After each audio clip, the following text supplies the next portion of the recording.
Graças a Deus, irmãos. É um privilégio estar com vocês aqui mais uma vez. Como o pastor Léo falou, nós temos família aqui em Campinas e estamos aqui de férias. E a gente tem o maior prazer de estar com vocês, uma alegria muito grande.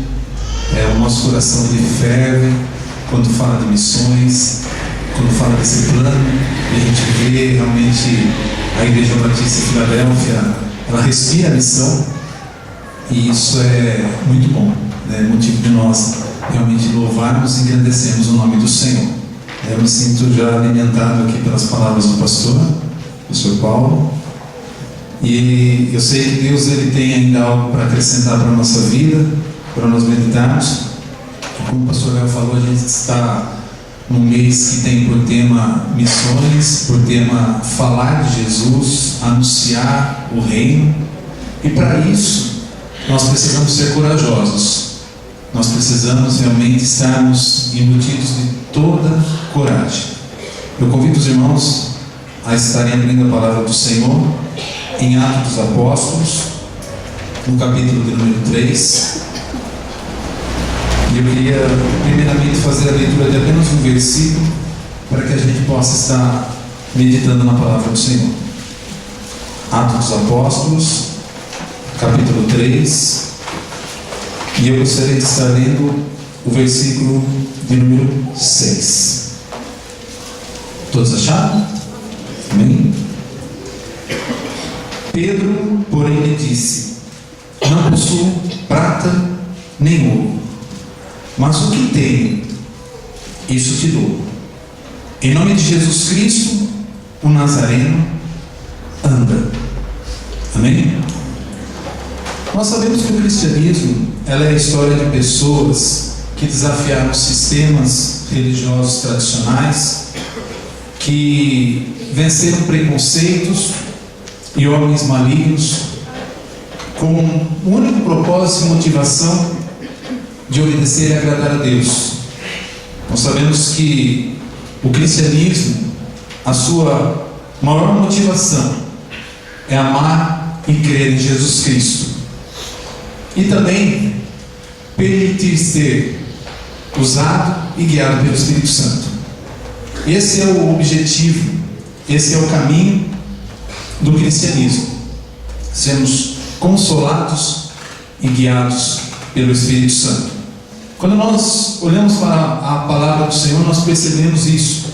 Quantos homens que permitiram ser usados por Deus, que permitiram ser guiados pelo Espírito Santo, que permitiram, através de uma obediência fiel ao nosso Deus, a um único motivo de louvar e agradecer a Jesus Cristo, ser um instrumento nas suas mãos. Quando a gente fala de coragem, a palavra coragem, ela tem a sua origem na palavra coração. E quando a gente fala de coração, a gente pode falar que coragem é tudo aquilo que vem do coração. Ouvir o coração, falar a partir do coração, agir a partir do coração. O coração, ele é o centro do nosso ser. O coração, ele é a sede de toda a nossa motivação. Vem do coração. Jesus disse em Mateus capítulo 6, versículo 21, quando se falava a respeito dos bens mais preciosos, ele disse no versículo 21 assim: porque onde estiver o vosso tesouro, aí estará também o vosso coração. Então a gente pode dizer que o coração é um lugar muito importante para todos nós, e nós precisamos saber o que nós temos lá no nosso coração. O primeiro versículo que eu li com os irmãos aqui do capítulo 3, uma palavra que destaca, diz assim: mas o que tenho. Pedro estava dando o que ele tinha, e isso que ele tinha estava guardado no seu coração, era o seu tesouro.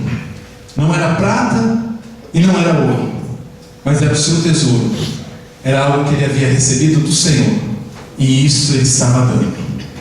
Então a gente pode perceber que o coração ele é um lugar muito importante e é um local que a gente precisa trabalhar nele, principalmente nesse nosso tempo que nós vivemos hoje, os nossos dias de hoje. Nós precisamos tomar cuidado, tomar conta do nosso coração. Existem pessoas que são corajosas para o mal.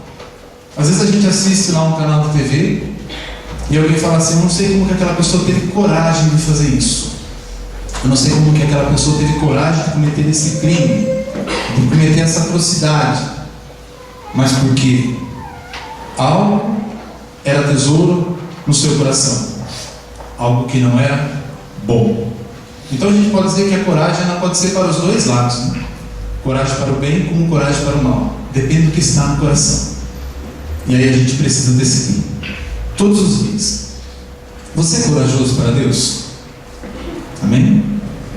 É corajoso para Deus? Essa é uma pergunta para todos nós. Todo cristão, ele passa por provas de coragem, pode ter certeza disso. Todos os cristãos.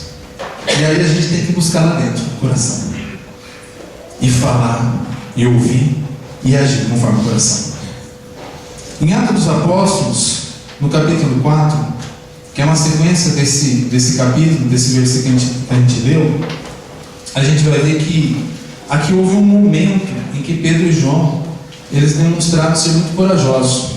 Tudo começa lá no capítulo 3, a partir do versículo 1, quando diz assim que eles subiram ao templo para a oração da hora nona, a oração da tarde. Eles foram ao templo, era a última oração que era feita no dia, ali na parte da tarde, e eles estavam entrando, e aqui diz o texto que era levado um homem coxo de nascença, o qual punha diariamente a porta do templo chamada Formosa, para pedir esmola aos que entravam. Vendo ele a Pedro e João, que iam entrar no templo, implorava que lhe dessem uma esmola. Pedro, fitando juntamente com João, disse: olha para nós. Ele os olhava atentamente, esperando receber alguma coisa. E aí Pedro trouxe aquilo que estava no seu coração e ministrou aquilo que ele recebeu do Senhor: a cura no nome de Jesus, a transformação no nome de Jesus, a mudança de vida e de história no nome de Jesus. Isso estava dentro do coração de Pedro, e isso foi ministrado para aquele homem que estava ali. O homem que o texto diz que jazia desde nascença de uma enfermidade, que ele era paralítico, que ele não tinha nenhuma condição, mas que quando Pedro e João entravam no templo, eles foram desafiados. Eles olharam para aquele homem e ali eles receberam o primeiro desafio de ser corajosos em falar aquilo que eles haviam aprendido com Jesus, de encontrar o paralítico e saber que havia uma esperança, que podia mudar, que podia ser transformado. E isso eles ministraram. Nos nossos dias nós não vemos isso. Nós não vemos essa mesma coragem. Nós não vemos essa mesma ousadia. Mas o nosso Deus, ele continua o mesmo. Amém? O nosso Senhor Jesus Cristo é o mesmo. A nossa fé deve ser a mesma. O que mudou? Precisamos ser corajosos. Precisamos trazer isso que está dentro do nosso coração, que está aí bem plantado. Eu sei que está aí bem plantado, mas nós precisamos trazer para fora. Nós precisamos começar a exercitar a nossa fé. E a gente olha aqui no texto e a gente vê essa experiência maravilhosa que eles estavam tendo. Uma experiência de cura que não parou por aí, porque quando a gente continua lendo o texto, a gente vai perceber que esse homem, ele se levantou. Versículo número 7 diz assim: e tomando pela mão direita, levantou imediatamente, os seus pés e tornozelos se firmaram, de um salto se pôs em pé, passou a andar, entrou com eles no templo, saltando e louvando a Deus. Viu todo o povo a andar e a louvar a Deus. Reconheceram ser ele o mesmo que esmolava, assentado à porta formosa do templo. e se encheram de admiração e assombro por isso que lhe acontecera. Apegando-se ele a Pedro e João, todo o povo correu atônito para junto deles, no pórtico chamado de Salomão. À vista disso, Pedro se dirigiu ao povo dizendo: Israelitas, por que vos maravilhais disto? Ou por que fitais os olhos em nós, como se pelo nosso próprio poder ou piedade o tivéssemos feito andar? Não vinha deles. Aquilo que eles trouxeram, que eles manifestaram dentro do seu coração, não era algo próprio deles, mas era algo que havia vindo do próprio Deus. Aquela fé veio de Deus, aquela convicção ela veio de Deus, aquele poder que foi manifesto para aquela cura veio de Deus. Mas Deus usou a coragem deles de tirar de dentro do seu coração e falar conforme eles queriam.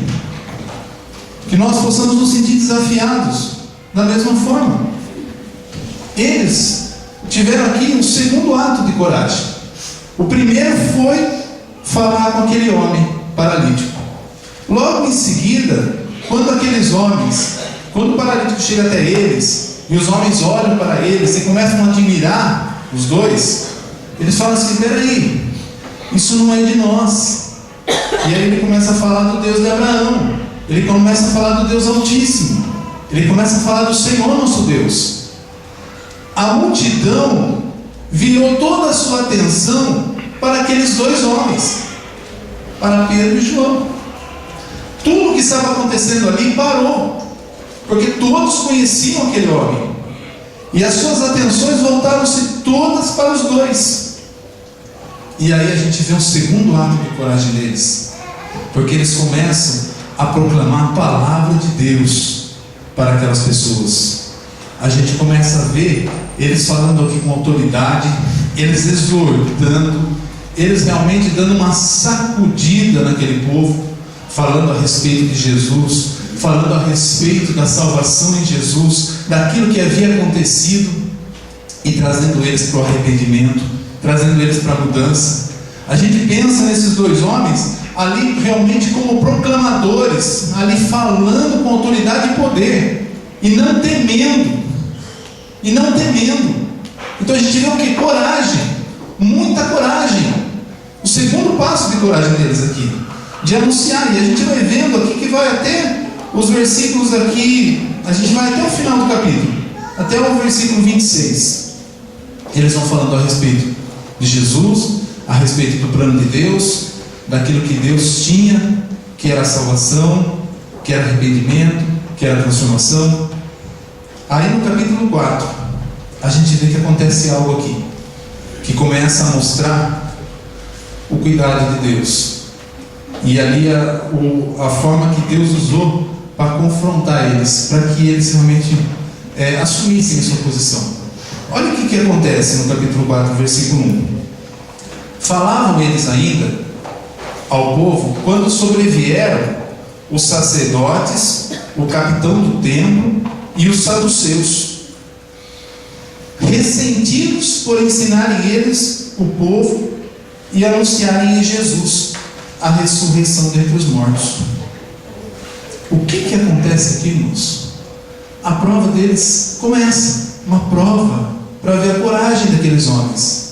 De onde estavam vindo as ameaças para aquilo que eles estavam fazendo?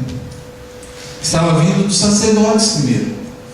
A gente pode dizer que ali eles estavam sendo confrontados pela religião vigente, pela tradição, por aquilo que sempre foi assim.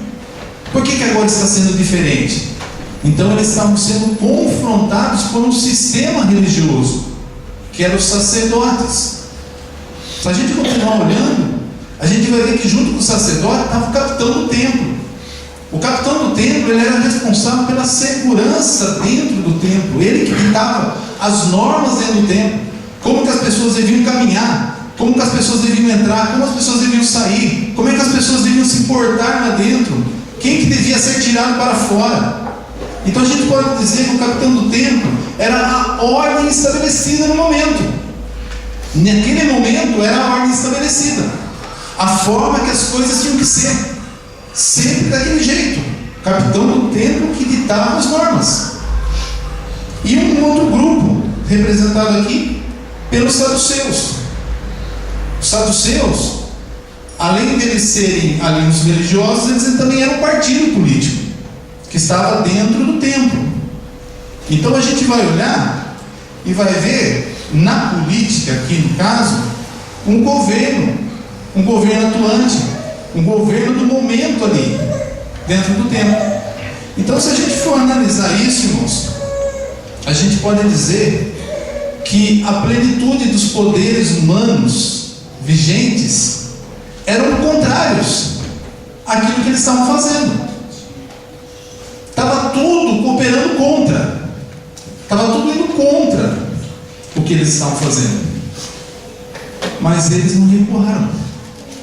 Se a gente continuar lendo o texto, a gente vai ver aqui que fala que eles foram aprisionados, eles foram presos, porque já era tarde, chegou a noite, como não tinha como julgá-los, porque daí eles já iam para uma outra instância, já iam ser julgados, então eles foram aprisionados, passaram a noite na prisão. A gente vai ver aqui, a partir do versículo número 3 do capítulo 4, os prenderam, recolhendo-os ao cárcere até o dia seguinte, pois já era tarde. Muitos, porém, dos que ouviram a palavra, a aceitaram, subindo o número de homens a quase 5.000. Irmãos, nessa mensagem, que foi desafiadora, naquele momento, quase 5.000 homens se converteram. Quase 5.000 homens aqui se arrependeram. Um ato de coragem fez tudo isso.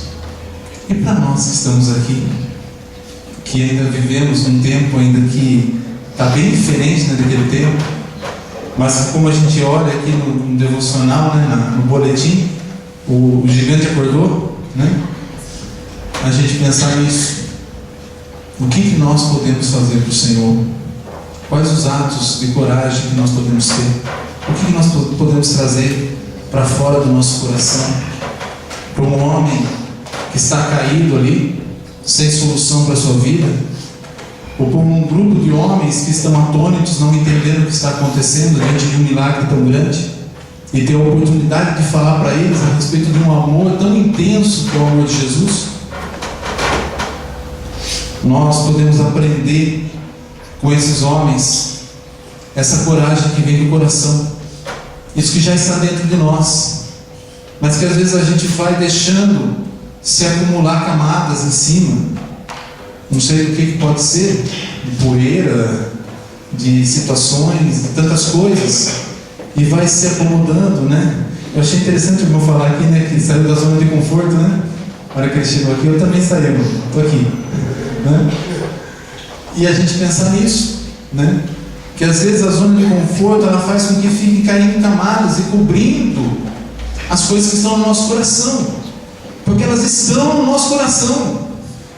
Essa verdade, ela está dentro do seu coração, e a gente precisa somente tomar atitude, somente dar um passo. O Salmo 119, versículo 11 diz assim, o salmista declara, ele fala assim: escondi a tua palavra no meu coração. A palavra de Deus está no seu coração, a palavra de Deus está no meu coração, ela está aqui, Agora o que ela precisa? Ela precisa sair daqui e alcançar esse mundo, e alcançar as pessoas. Ela já está. Os irmãos conhecem aquelas lamparinas antigas? Os irmãos mais antigos conhecem, né? Quem conhece aquelas lamparinas que colocava óleo, azeite, né? Alguma coisa assim, pendurava, né? Ela tem uma coisa interessante que é um pavio. Tu não conhece pavio de lamparina? Quem conhece pavio de lamparina? Levanta a mão. Olha, boa parte da igreja, hein? Não estou falando que vocês são velhos, não, viu? Mas bastante gente conhece, né? É verdade, é um artesanato, né? Tem pessoal arruma desculpa tudo. Aí, vamos pensar no pavio, né? O pavio, ele pode dar luz por muitas horas, não pode? Quem conheceu, quem usou, sabe. coloca o pavio lá, pavio, ó, vai tempo. Mas ele pode dar luz por muitas horas sem ser consumido pelo fogo?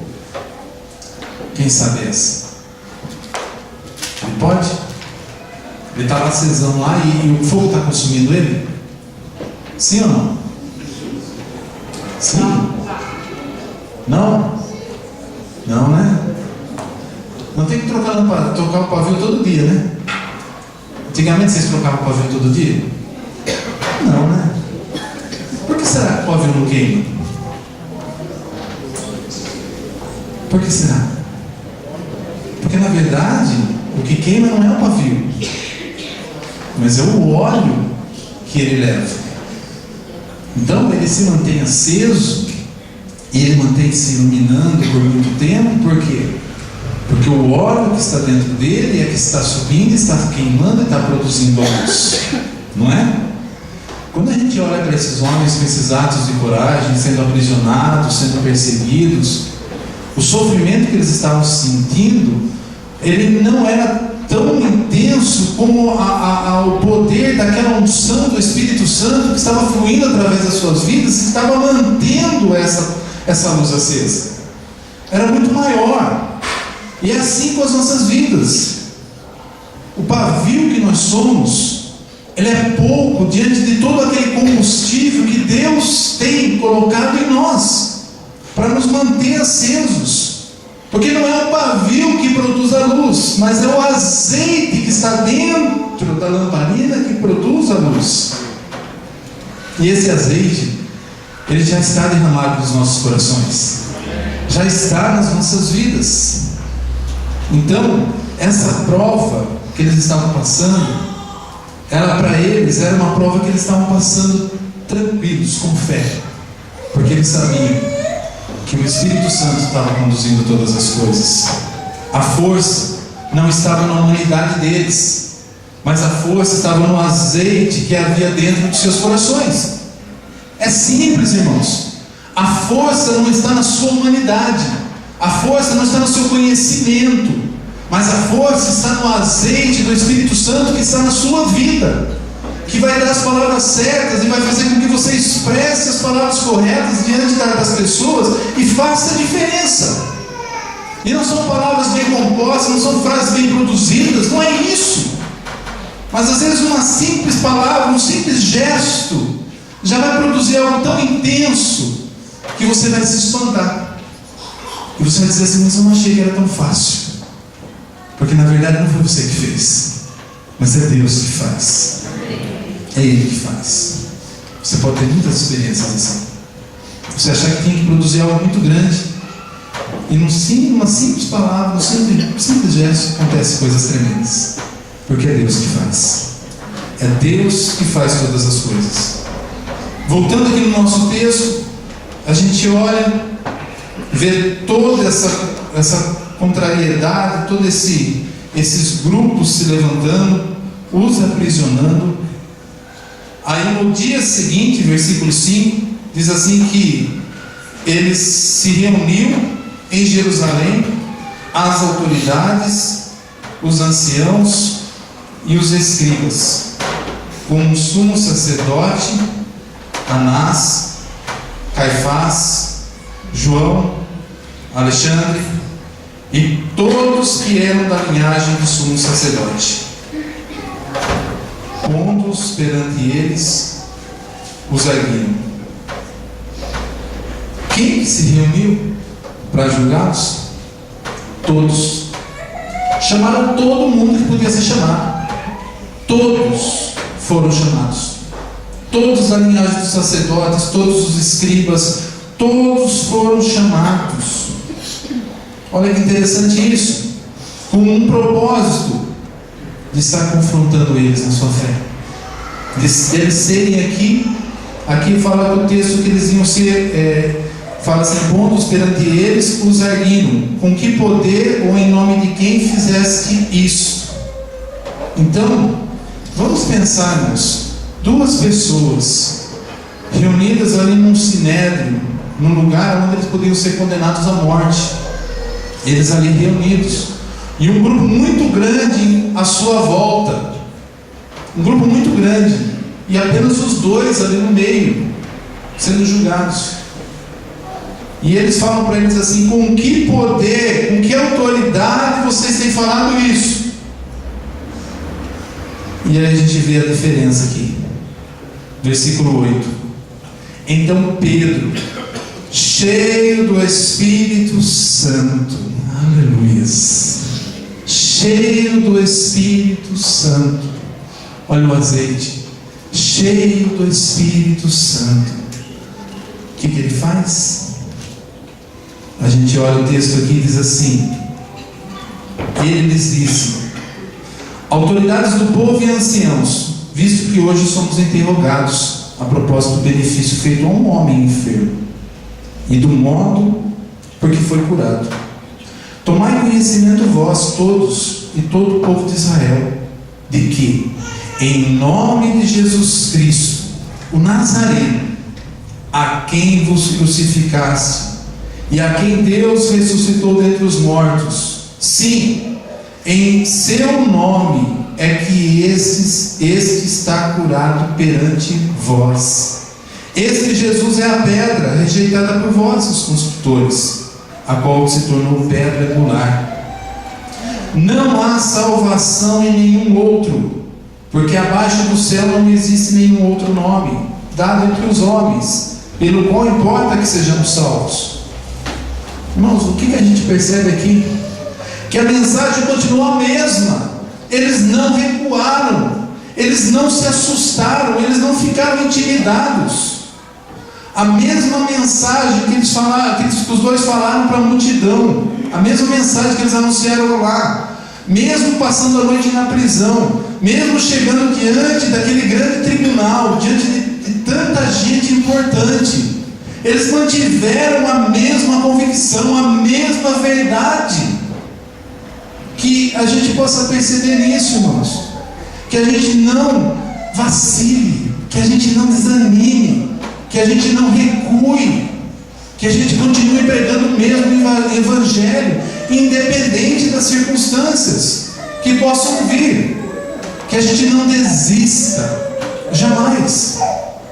A gente percebe isso, que aqueles homens, eles não mudaram o seu discurso. Por quê? Porque o Espírito Santo estava na vida deles, e esse mesmo Espírito está nas nossas vidas aqui nessa noite.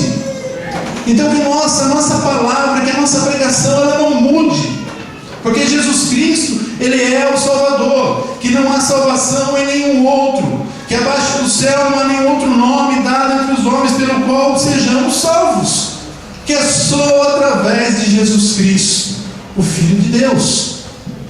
Essa é a nossa mensagem, essa é a nossa pregação, e ela não pode ser abalada por nada desta terra, por nenhuma circunstância.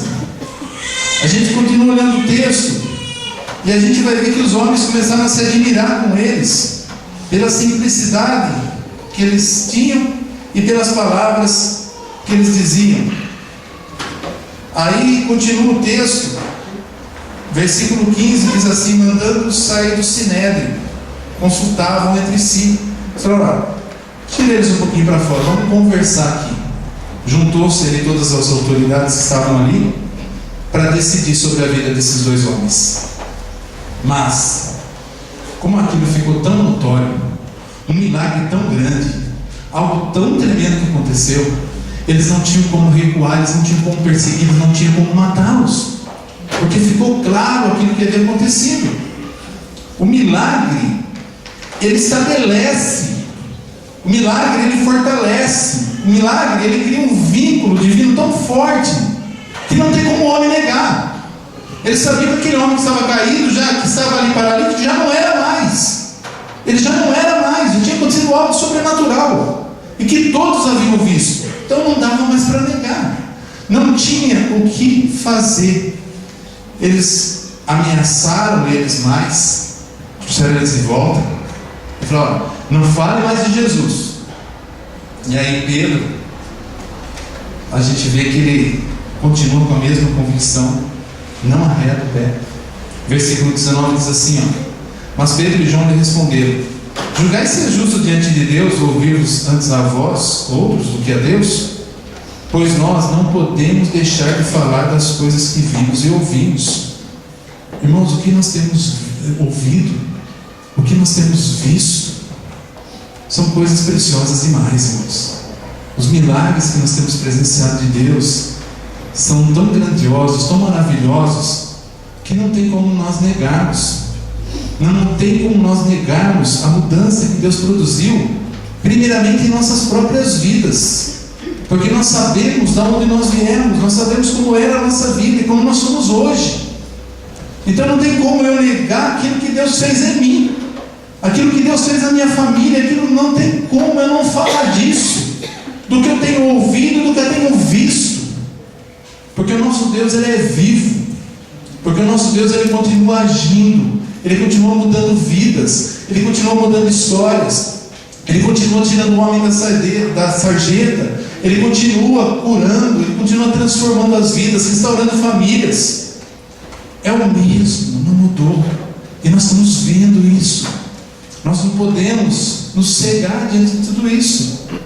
E isso tem que vir para dentro do nosso coração e se transformar em coragem. Em coragem para pegar o Evangelho, em coragem para falar do amor de Deus, em coragem de ministrar para aquele que está caído à rua, em coragem de ir de encontro àquele que é necessitado, daquele que está sofrendo, daquele que está longe do Senhor, longe dos caminhos do Senhor. Nós temos essa coragem, deixar isso vir do coração. Um homem foi curado no nome de Jesus, uma cura milagrosa aconteceu. Isso é para aumentar nossa fé, isso é para mostrar como Deus cuida dos seus. Aqueles dois não foram mortos, não ficaram presos, porque um milagre aconteceu e não tinha como negar. O versículo 22 termina dizendo assim, que aquele homem, ele tinha mais de 40 anos. Então fazia muito tempo que aquele homem estava ali naquela porta, fazia muito tempo que ele estava ali paralítico. Não era uma coisa assim de momento, não foi nada forjado, mas foi um grande milagre de Deus. Aí eles foram soltos. Eles foram soltos. A gente chega no versículo número 23. E os dois foram soltos e foram para a igreja testificar. E a gente pode até imaginar como é que foi isso, né? Eles chegaram diante dos sacerdotes, dos anciãos da igreja, e começaram a falar o que tinha acontecido. E falaram assim: olha, gente, vocês não acreditam, ontem à tarde, a gente estava entrando no templo para orar e a gente tem, sabe aquele moço que sempre fica lá sentado? A gente viu ele lá e a gente foi emocionado por Deus para ministrar uma palavra para o coração dele. E a gente pegou, chegou ali e falou: olha, a gente não tem ouro nem prata, mas a gente dentro dá em nome de Jesus Nazaré, levantando, ele levantou e andou. E ele entrou dentro do templo e ele começou a louvar a Deus. As pessoas começaram a olhar para nós, porque ele veio até nós, mostrando ali, ó. E quando ele chegou até nós, a gente olhou, ficou atônito e falou: não, isso aqui foi Deus que fez. E as pessoas começaram a prestar atenção na nossa vida. E nós começamos a falar do amor de Deus. Nós começamos a pegar o Evangelho. Nós começamos a falar de salvação. Nós começamos a falar de arrependimento. Nós começamos a falar de transformação de vidas. E aí chegou todo mundo lá. Chegou o sacerdote, chegou o capitão do templo, chegou o saduceu. Nos aprisionaram, deixaram a gente a noite toda na prisão. E no outro dia nós fomos parar no Sinédrio. Nós poderíamos ser mortos, mas Deus agiu. Deus fez coisas tremendas naquele lugar. Não tinha como negar aquele milagre.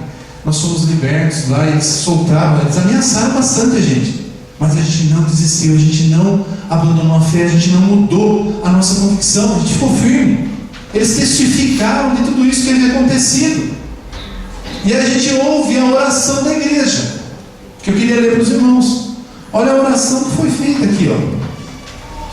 Versículo 24. Vamos acompanhar a leitura? Olha a oração que a igreja fez. Ouvindo isso, unânimes levantaram a voz a Deus e disseram: Tu, soberano Senhor, que fizeste o céu, a terra, o mar e tudo que neles há, que disseste por intermédio do Espírito Santo, por boca de Davi, nosso pai, teu servo. Porque se enfureceram os gentios e os povos, imaginaram coisas vãs? Levantaram-se os reis da terra, E as autoridades ajuntaram-se a uma contra o Senhor e contra o seu ungido, porque verdadeiramente se ajuntaram nessa cidade contra o teu santo servo Jesus, ao qual ungistes. Herodes e Pôncio Pilatos, com gentios e gente de Israel, para fazerem tudo o que a tua mão e o teu propósito predeterminaram. Agora, Senhor, olha para as suas ameaças e concede aos seus servos que anunciem com toda intrepidez a tua palavra, enquanto estendes as mãos para fazer curas, sinais e prodígios, por intermédio do nome do teu santo servo Jesus. Irmãos, o que aconteceu aqui? A igreja ouviu aquele testemunho desses dois homens e eles não se abalaram. A gente começa a ver a coragem deles, porque eles entenderam que era plano de Deus. Eles entenderam que tudo aquilo que estava acontecendo, que toda aquela perseguição tinha um propósito, e era o propósito de Deus. Deus estava no controle de todas as coisas. Eu quero dizer para você nessa noite que Deus, Ele está no controle da tua vida. Amém. Deus, Ele está no controle de todas as coisas, todas as circunstâncias, tudo, inclusive a perseguição é permissão. Aqui a perseguição foi permissão de Deus. Deus permitiu que acontecesse todas essas coisas para que o nome dele fosse glorificado. Aleluias! Deus permitiu, e a igreja entendeu isso, e a sua resposta foi um clamor a Deus, um clamor por mais poder, mais unção, mais óleo nas lamparinas, mais corações transbordantes, mais fé, mais coragem, mais poder, mais milagres, mais curas, para que o povo ouvisse e cresce na mensagem. E Deus, Ele respondeu a oração. O versículo último aqui diz assim: tendo eles orado, tremeu o lugar onde estavam reunidos. Todos ficaram cheios do Espírito Santo e com intrepidez anunciavam a palavra de Deus. O Espírito Santo, ele foi derramado naquele lugar, e a palavra de Deus, ela foi anunciada com ousadia. Deus quer fazer isso conosco, irmãos. Deus quer fazer essa obra na nossa vida. Deus quer derramar o seu Espírito Santo de forma abundante nas nossas vidas, como um óleo precioso, para que a gente seja cada dia mais e mais um instrumento de louvor, de adoração ao seu nome, e de sermos anunciadores do seu reino e da sua salvação em Jesus Cristo. Irmãos, que possamos ser corajosos em nome de Jesus. Amém? Que Deus abençoe a todos.